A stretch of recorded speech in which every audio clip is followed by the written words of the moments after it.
Hi friends, அனைவருக்கும் வணக்கம். March 21ஆம் தேதிக்கான நடப்பு நிகழ்வை நம்ம இன்றைக்கி பார்க்க போகிறோம்.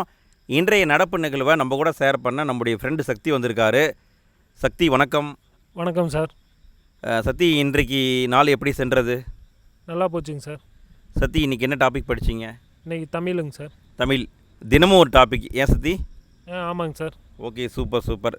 சக்தி, நம்ம இன்றைக்கி என்ன பார்க்க போகிறோம் அப்படின்னா, நியூஸ் பேப்பரில் வந்த கரண்ட் அஃபேர்ஸை எடுத்து அதை கேள்வி பதிலாக பார்க்க போகிறோம். நான் மொத்தமாக 3 நியூஸ் பேப்பரை கொண்டு வந்திருக்கேன். தினமணி, தினத்தந்தி, த இந்து 3 நியூஸ் பேப்பரையும் படித்து அதில் கரண்ட் அஃபேர்ஸ் என்ன இருக்கோ அதை நான் கொண்டு வந்திருக்கேன்.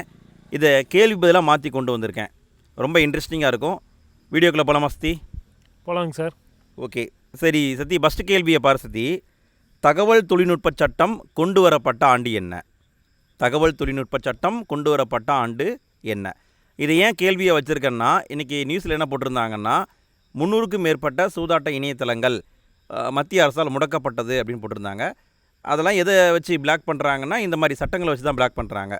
இதுக்கான விடை தெரியுமா சக்தி? தெரியுங்க சார். விடை என்ன? 2000ஆவது ஆண்டு கொண்டுட்டு வந்தாங்க சார் இந்த சட்டம். 2000ஆவது ஆண்டு கொண்டு வந்தாங்க. சூப்பர் சூப்பர் சக்தி, சரியான விடை. தகவல் தொழில்நுட்ப சட்டம் 2000ஆவது ஆண்டு கொண்டு வரப்பட்டது. சரி, ஓகே, அடுத்த கேள்வியை பாருங்கள். இந்தியாவிலேயே மின்னணு பொருட்கள் ஏற்றுமதியில் முதலிடம் வகிக்கும் மாநிலம் என்ன? இந்தியாவிலேயே மின்னணு பொருட்களை ஏற்றுமதி செய்வதில் முதலிடம் வகிக்கும் மாநிலம் என்ன? சக்தி, விடை தெரியுமா? தெரியுங்க சார். நம்ம தமிழ்நாடு தாங்க சார். ஓகே, அதாவது இப்போ அப்டேட் படி பார்க்கும் பொழுது தமிழ்நாடு தான் மின்னணு பொருட்கள் ஏற்றுமதியில் ஃபஸ்ட்டு இடத்துல இருக்காங்க. புக்கில் என்ன போட்டிருப்பாங்கன்னா கர்நாடகம் அந்த மாதிரிலாம் போட்டிருப்பாங்க. ஆனால் இப்போ அப்டேட்டுக்கு தமிழ்நாடு வந்தாச்சு. சரி, நான் ஒரு கேள்வியை கேட்குறேன் சக்தி. இதுக்கான பதிலை நீ தான் கமெண்ட்டில் பதிவு பண்ணணும். இந்தியாவின் மின்னியல் தலைநகரம் என்ன? இந்தியாவுடைய மின்னியல் தலைநகரம் என்று எது அழைக்கப்படுகிறது? இந்த கேள்விக்கான பதிலை சக்தி கமெண்ட்டில் போட்டு விடணும். ஓகேவா? ஓகேங்க சார். ஓகே சரி, அடுத்த வினாப்பார சக்தி. இந்தியாவுடைய மொத்த மின்னணு ஏற்றுமதியில் தமிழ்நாட்டின் ஏற்றுமதி சதவிகிதம் என்ன? இப்படியெல்லாம் கேள்வி வருமானு கேட்டால் கேட்க சான்ஸ் ரொம்ப அதிகமாகவே இருக்குது. ஏன்னா தமிழ்நாடை பற்றி நம்ம பார்க்குறோம், தமிழ்நாட்டுடைய பொருளாதாரத்தை பார்க்குறோம். விடை தெரியுமா சக்தி? தெரியல. ஓகே, இதுக்கான பதில் 41.2%.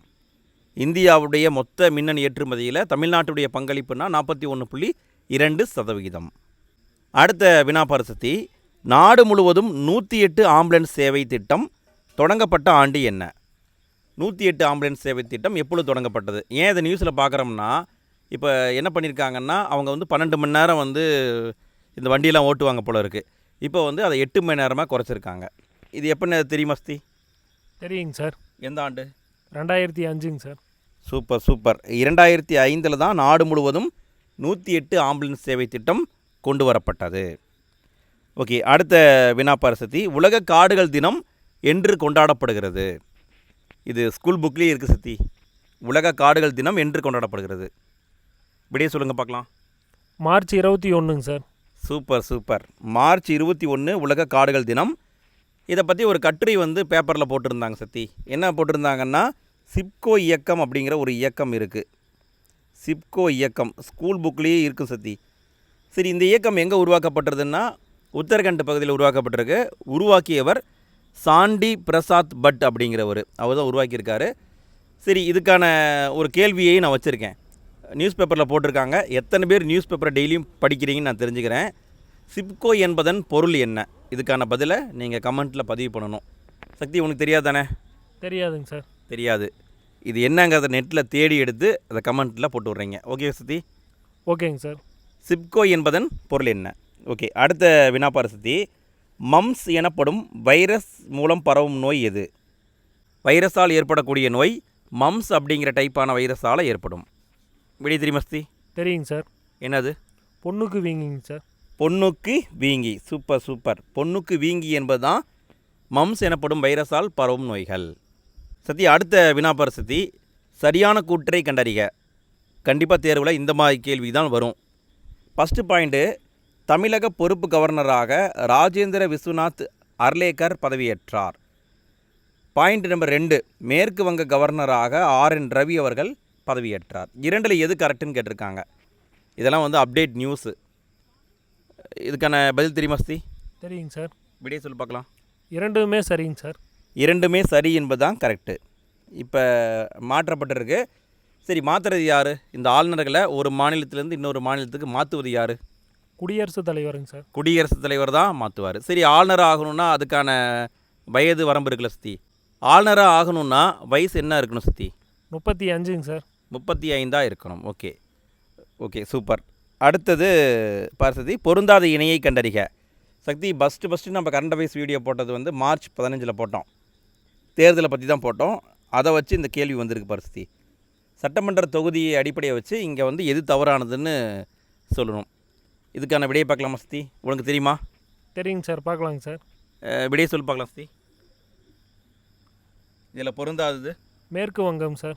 மேற்கு வங்கம் பொருந்தாது. அஸ்ஸாம் 126 தொகுதி இருக்குது, கேரளாவில் 140 இருக்குது, புதுச்சேரியில் 30 இருக்குது. 234 என்பது தமிழ்நாட்டுடைய தொகுதி தான். மேற்கு வங்கத்தில் எத்தனை இருக்குது சத்தி? சார் அங்கே 294 இருக்குதுங்க சார். 294 இருக்குது. Okay, super. அடுத்த வினாபார் சத்தி, பொருந்தாத இணையை கண்டறிக. நாடுகள் அதனுடைய தலைநகரங்களை கொடுத்துருக்காங்க. இதில் எது பொருந்தாது அப்படின்னு கண்டுபிடிக்கணும் சத்தி.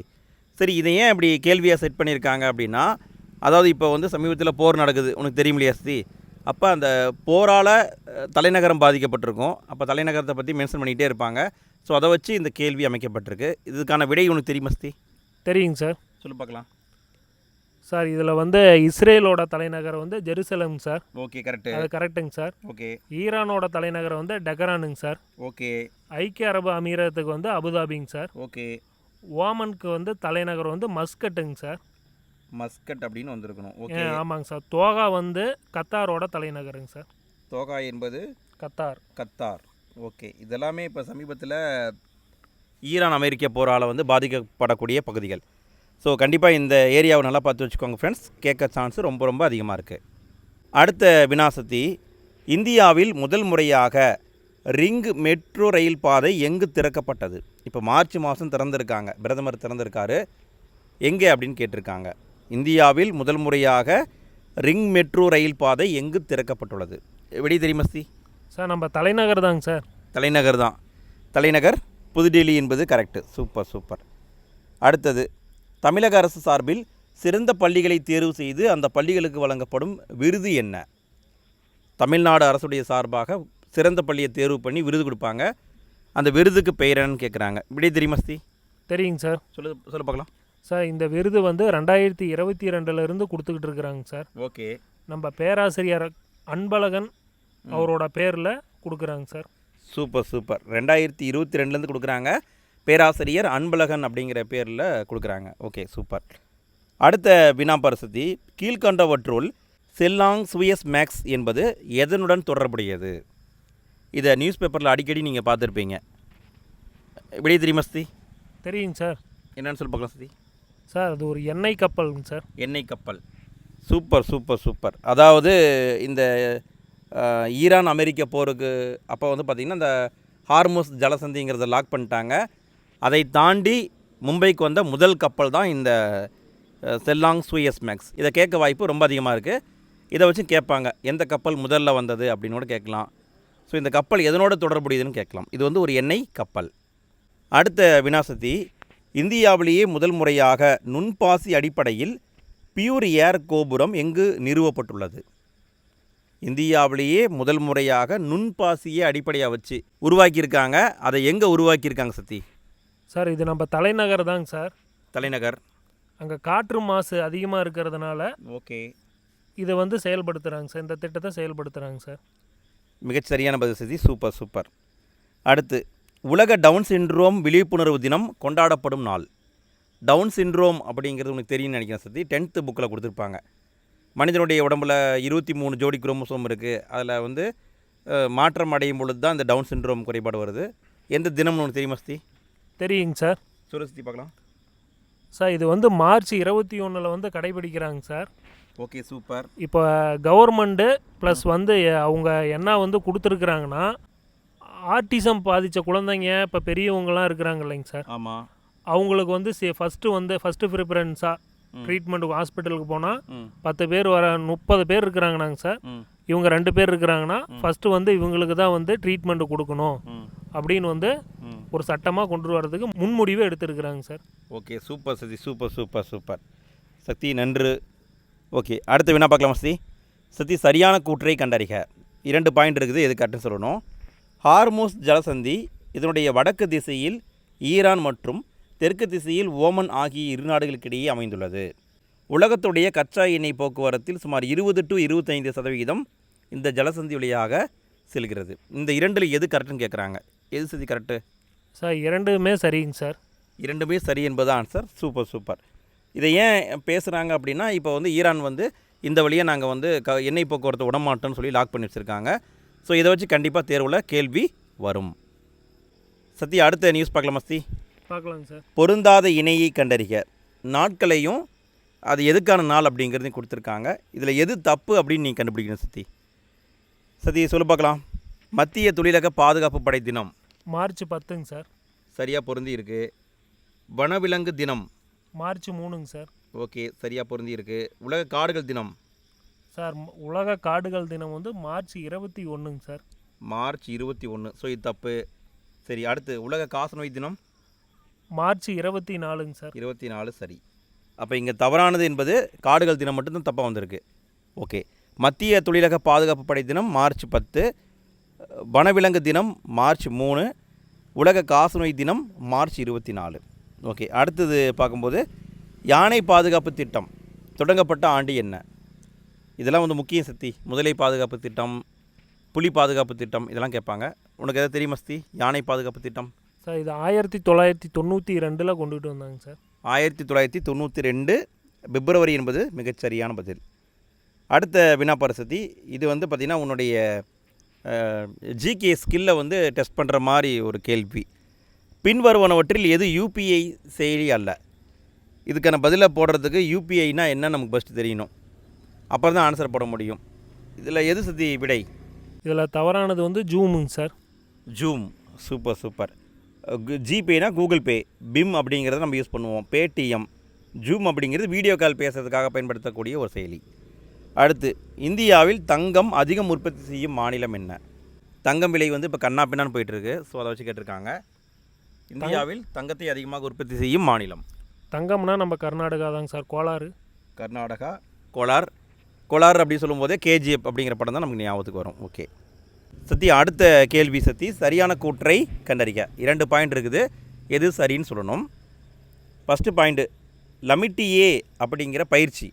இந்த பயிற்சியானது இந்தியா மற்றும் சீசல்ஸ் 2 நாடுகளுக்கிடையான பாதுகாப்பு படைக்கிடையே நடைபெறும் ஒரு கூட்டு இராணுவ பயிற்சி. இதை நல்லா கவனிக்கணும் சத்தி. இது இராணுவ பயிற்சியா, விமானப்படை பயிற்சியா, கப்பல் பயிற்சியா, இதையும் கேட்பாங்க. அப்போ இது வந்து இராணுவ பயிற்சி, இந்தியாவுக்கும் சிசல்ஸ் அப்படிங்கிற நாடுக்கும் இடையே நடக்கிற பயிற்சி. லமிட்டியே என்பதற்கு கிரியோல் மொழியில் நட்பு என்பது பொருள். இந்த 2ல் எது சரின்னு கேட்குறாங்க சத்தி. எது சரி? சார் 2மே சரிங்க சார். 2மே சரி என்பது தான் ஆன்சர். Super super. அடுத்த வினா சத்தி, உலக காசநோய் தினம் என்று கொண்டாடப்படுகிறது? உலக காசநோய் தினம் முன்னாடியே பாட்டோம் சார். மார்ச் 24ங்க சார். சூப்பர். மார்ச் 24 உலக காசநோய் தினம். அடுத்த வினா சத்தி, ப்ராஜெக்ட் கங்கா என்ற திட்டத்தை தொடங்கிய மாநிலம் என்ன? ப்ராஜெக்ட் கங்கா என்ற திட்டத்தை தொடங்கிய மாநிலம் உத்தரப்பிரதேசங்க சார். உத்தரப்பிரதேசம் என்பது கரெக்டு. Super super, Uttar Pradesh. அடுத்த கேள்வி சத்தி, கடைசி கேள்வி. தகவல் அறியும் உரிமை சட்டம் கொண்டு வரப்பட்ட ஆண்டு என்ன? தகவல் அறியும் உரிமை சட்டம் கொண்டு வரப்பட்ட ஆண்டு சார் 2005ங்க சார். 2005 கொண்டு வந்திருந்தாங்க. சரி, இதை ஏன் நம்ம பார்க்குறோம் அப்படின்னா, இப்போ சமீபத்தில் வந்து அப்பாயின்மெண்ட் பண்ணியிருக்காங்க. 2 பேரை வந்து அப்பாயின்மெண்ட் பண்ணியிருக்காங்க. இந்த சட்டத்துடைய பிரிவு 15 அதில் துணை பிரிவு 3 இதை அடிப்படையாக வச்சு 2 பேரை நியமனம் பண்ணியிருக்காங்க. அதில் ஒருத்தர் அதுல்ய மிஸ்ரா அப்படிங்கிறவர், இன்னொருத்தர் அபய்குமார் சிங். இந்த 2 பேரையும் தகவல் ஆணையர்களாக நியமிச்சிருக்காங்க. சரி, இங்கே நான் ஒரு கேள்வி கேட்குறேன் சத்தி, இதுக்கான பதில் நீங்கள் சொல்லணும். இந்த தகவல் அறியும் உரிமை சட்டம் இருக்கு இல்லையா, இதன்படி ஒரு மனு வருதுன்னா அந்த மனுவுக்கு எத்தனை நாட்களுக்குள் நம்ம வந்து பதில் கொடுக்கணும்? சார் 30 நாளுங்க சார். 30 நாள். Super super super. ஓகே சத்தி, இன்றைய நடப்பு நிகழ்வு வீடியோ அவ்வளோதான். 23 கேள்வியை பார்த்துருக்கோம், எல்லாமே முக்கியமான கேள்வி. வீடியோ எப்படி இருந்தது? நல்லா இருந்துச்சுங்க சார். நல்லா இருந்தது. ஃப்ரெண்ட்ஸ், உங்களுக்கும் வீடியோ பிடிச்சிருந்தது அப்படின்னா மறக்காமல் லைக் போடுங்க, வீடியோ பற்றிய கருத்துக்கள் எதுவும் இருந்தால் அதை கமெண்ட்டில் பதிவு பண்ணுங்கள். நாளைய நடப்பு நிகழ்வு வீடியோவோட நாங்கள் உங்களை வந்து சந்திக்கிறோம். அனைவருக்கும் நன்றி. சக்தி, நன்றி, வணக்கம் சார். நன்றி.